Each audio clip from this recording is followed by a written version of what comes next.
Assalamualaikum warahmatullahi wabarakatuh. Perkenalkan, kami dari kelompok 3. Dalam rangka memenuhi tugas manajemen sesi UTS, kami memilih topik manajemen sumber daya manusia. Dan di sini kami memilih perusahaan Microsoft.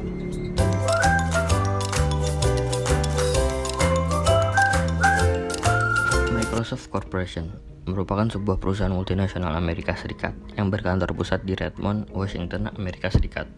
Perusahaan ini mengembangkan, membuat, memberi lisensi, dan mendukung berbagai produk atau jasa terkait dengan komputer.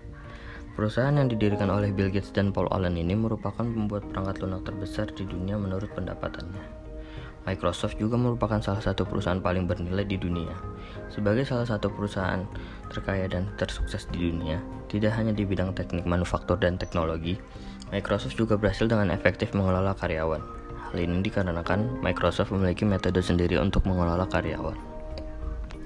Karyawan merupakan salah satu kunci sukses dari manajemen bisnis sebuah perusahaan. Sehebat apapun seorang pemimpin, tanpa didukung dengan tim yang ahli di bidangnya, akan sulit untuk berhasil. Seperti yang dikatakan oleh Presiden Microsoft Indonesia, Haris Izmi, kami percaya berinvestasi pada manusia sama pentingnya dengan berinvestasi pada teknologi. Adopsi teknologi dapat kita maksimalkan apabila perusahaan memiliki tenaga kerja yang paham cara kerja era digital.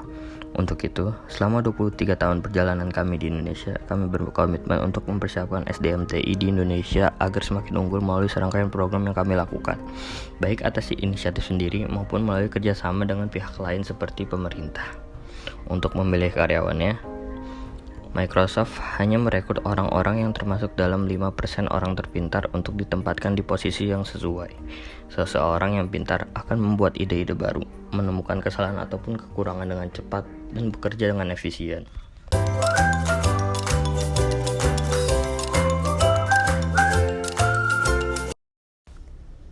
Bill Gates adalah kekuatan pendorong untuk Microsoft. Sejak berdirinya perusahaan, dia selalu merekrut staf yang cerdas. Dia lebih memilih untuk mempekerjakan orang yang berbakat daripada mempekerjakan orang yang memiliki pengalaman. Karena dia dan salah satu pendiri lainnya yaitu Paul Allen percaya bahwa orang pintar itu agresif. Seperti yang dikatakan Steve Ballmer, kapanpun Anda bertemu dengan pria yang hebat, tangkap dia. Awalnya strategi rekrutmen dilakukan dengan mencari orang-orang dari universitas ternama seperti Yale, Harvard, Carnegie Mellon, dan Stanford. Setelah terpilih, para mahasiswa ini harus menjalani proses seleksi secara menyeluruh. Pertama-tama, melalui wawancara, dengan tujuan untuk menguji bagaimana proses berpikir mereka, kemampuan pemecahan masalah, dan kebiasaan kerja, atau dengan kata lain bukan dari aspek pengetahuan. Kemudian, pewawancara akan mengirim email ke orang yang diwawancarai apakah mereka dipekerjakan atau tidak, dan menyelidiki secara mendalam masalah apapun yang berkaitan dengan orang yang diwawancarai.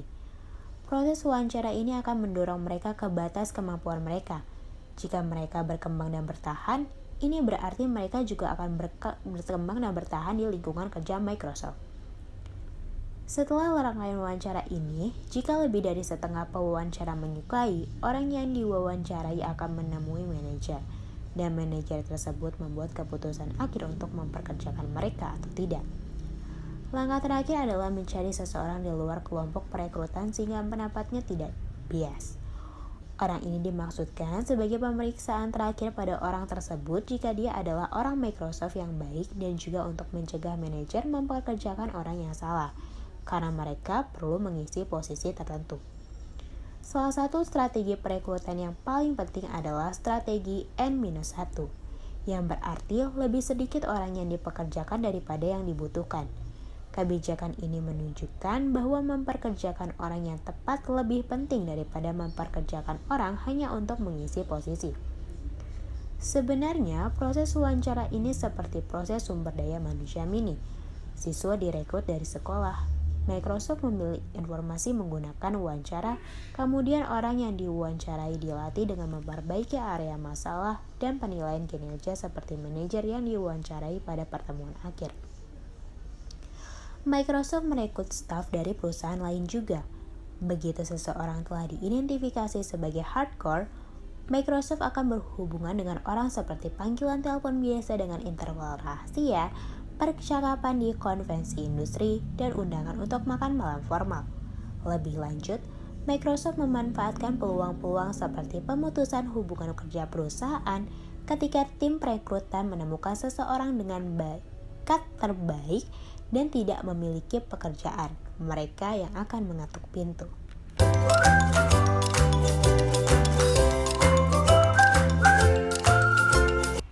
Selanjutnya ialah retirement, sebagai bagian kelima dari manajemen sumber daya manusia. Ini cukup penting karena artinya menjaga karyawan tetap bertahan di perusahaan. Microsoft berfokus pada peningkatan kepuasan karyawan, loyalitas, dan penghargaan karyawan. Pertama-tama, untuk kepuasan karyawan, Microsoft memenuhi kebutuhan karyawan sejak awal, karena sebagian besar mereka baru saja lulus dari perguruan tinggi. Microsoft Corporation beroperasi seperti kampus, sehingga karyawan bisa merasa nyaman dan dapat bersosialisasi. Misalnya, mereka bisa memiliki kantor sendiri dan terdapat penyediaan makanan dan minuman. Selain itu, karyawan juga diberikan peluang untuk berkembang. Dengan transfer horizontal, karyawan didorong untuk mengembangkan diri dengan berpindah pekerjaan. Yang kedua, mengembangkan loyalitas. Hal ini penting dilakukan karena perusahaan menggunakan energi untuk merekrut, menyeleksi, dan melatih karyawan, bukan bertujuan untuk melepaskannya. Jadi ada dua cara untuk meningkatkan loyalitas. Salah satunya adalah persyaratan bagi manajer puncak yang melatih karyawan tingkat bawah dan membantu perkembangan mereka. Dan yang lainnya ialah memberdayakan karyawan dengan tujuan yang jelas. Ini akan lebih membuat semangat karyawan semakin tinggi, kemudian membuat perusahaan berjalan lebih baik. Terakhir, memberikan penghargaan atau reward kepada karyawan agar mempertahankan kinerja baiknya. Bukan berarti memberi mereka gaji yang lebih tinggi karena tidak dapat mendorong motivasi dan retensi karyawan. Perubahan tersebut digambarkan sebagai pemberian reward yang lebih tinggi untuk kinerja yang lebih baik lagi dengan fokus pada kemitraan. Cara lain adalah karyawan melakukan evaluasi diri dan kemudian manajer bertemu dengan karyawan untuk membahas review tersebut. Begitulah cara Microsoft mempertahankan karyawan yang baik dengan menghormati karyawan tersebut.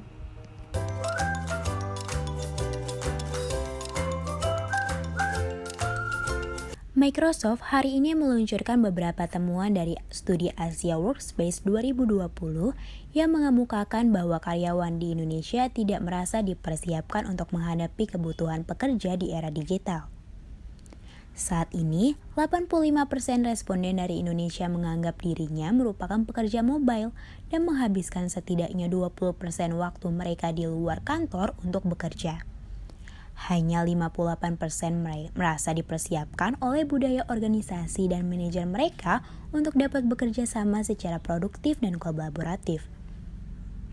Selain itu, hanya 38% responden setuju bahwa kepemimpinan organisasi mereka berkomitmen untuk memastikan setiap karyawan termasuk dalam rencana untuk meningkatkan kemampuan digital di lingkungan kerja. Studi yang melibatkan 4.200 karyawan profesional dari 14 negara di Asia ini berusaha untuk memahami pergeseran perilaku karyawan dan kesenjangan di tempat kerja ketika dihadapkan dengan produktivitas, kolaborasi, dan praktek fleksibilitas kerja. Studi ini juga melibatkan 312 responden dari Indonesia. Asia telah menjadi kawasan yang paling terhubung.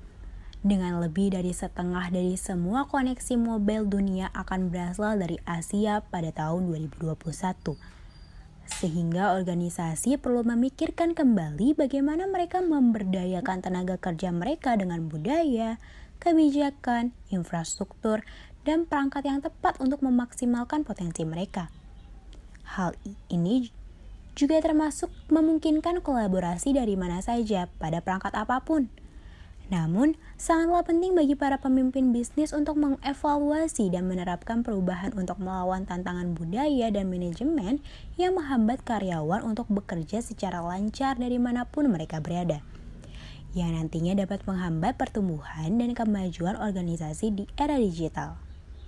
Hal tersebut dikatakan oleh Davina Yeo, Chief Operating Officer Microsoft Indonesia.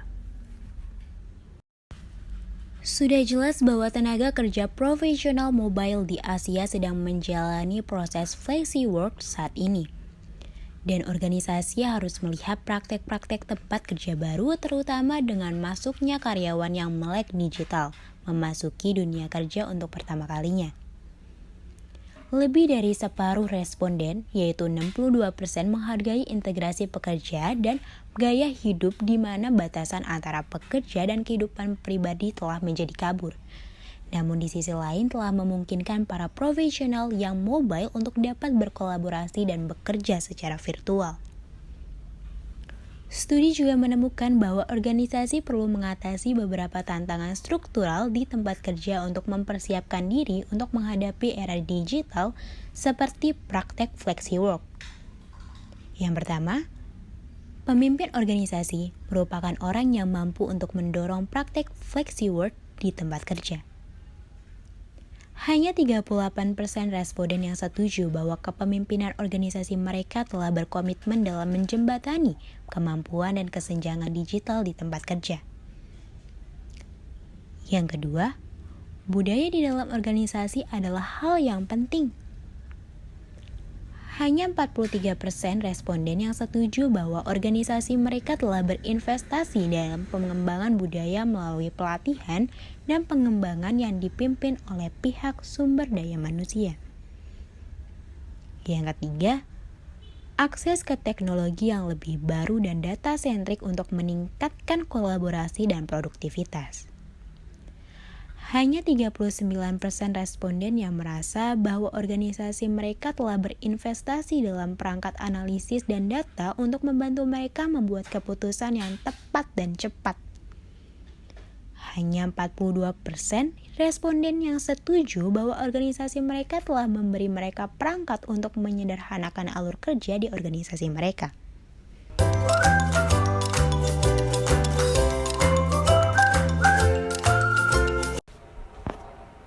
Berkaitan dengan manajemen sumber daya manusia, seringkali kita mendengar berita mengenai kasus-kasus yang dialami oleh sumber daya manusia dalam suatu perusahaan, termasuk kasus pada perusahaan Microsoft yang terjadi pada tahun 2019 yang lalu, di mana karyawan Microsoft curhat soal pelecehan seksual. Sejumlah karyawan Microsoft saling berbagi kisah pelecehan seksual dan diskriminasi di perusahaan tersebut melalui email berantai yang terkuak oleh media Quartz. Tuduhan dalam rantai email mencakup masalah yang banyak dianggap tipikal dalam industri teknologi, seperti kurangnya promosi dan perlakuan tidak adil terhadap karyawan dari kelompok yang kurang terwakili. Email berantai menggunakan akun email internal Microsoft itu disebut sudah mencapai 90 halaman, yang kini semuanya sudah dihapus. Sebelum curhat melalui email, banyak dari karyawan Microsoft tersebut sudah melaporkan kasusnya terlebih dahulu ke divisi sumber daya manusia, namun tak mendapat tanggapan. Kini setelah email berantai itu beredar, seorang pejabat HRD mengaku akan menindaklanjuti laporan tersebut. Email berantai itu dimulai pada 20 Maret 2019. Saat seorang karyawan mengirimkan email ke karyawan wanita lain di Microsoft. Dari situlah kemudian bermunculan berbagai macam cerita soal diskriminasi dan pelecehan terhadap karyawan wanita di Microsoft. Direktur Sumber Daya Manusia, Kathleen Hogan, menanggapi hal tersebut dan mengomunikasikan masalah tersebut kepada CEO Microsoft, Satya Nadella. Hogan juga menawarkan kepada karyawan yang memiliki pengalaman seperti itu untuk menghubunginya secara langsung. Pernyataan Hogan ini kemudian dibenarkan oleh Microsoft dalam pernyataan resminya. Hogan juga menyebut Microsoft akan mengadakan sebuah sesi khusus untuk mendengar cerita dari para karyawan wanitanya dan akan mengambil langkah yang diperlukan. Microsoft pun sebelumnya menghadapi sebuah gugatan class action yang dicetuskan oleh 3 orang karyawannya pada tahun 2015. Dalam gugatan tersebut, mereka menyebut Microsoft mendiskriminasi engineer wanita dalam evaluasi performa, promosi, dan kenaikan gaji. Dalam gugatan yang sama, seorang karyawan Microsoft pun mengaku diperkosa oleh sesama karyawan saat mereka sama-sama sedang magang di Microsoft. Setelah gugatan itu dihentikan, Microsoft merekrut si wanita dan terduga pelaku pemerkosaan tersebut. Namun parahnya, kedua orang itu pun kemudian ditempatkan di satu tim yang sama, setelah Microsoft sebelumnya telah menyebut kalau mereka berdua tak akan ditempatkan di tim yang sama. Dari berbagai kasus tersebut, kasus pada tahun 2019 bukanlah satu-satunya kasus yang menjadi sorotan.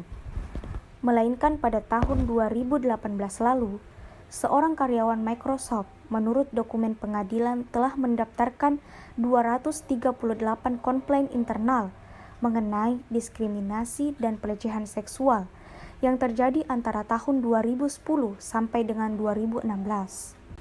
Melihat banyaknya kasus yang melibatkan sumber daya manusia di perusahaan Microsoft, maka perlu dilakukan peningkatan dan pemilihan strategi serta evaluasi dalam melakukan manajemen sumber daya manusia. Baik, sekian presentasi dari kelompok kami. Kurang lebihnya kami mohon maaf. Wassalamualaikum warahmatullahi wabarakatuh. Sampai jumpa.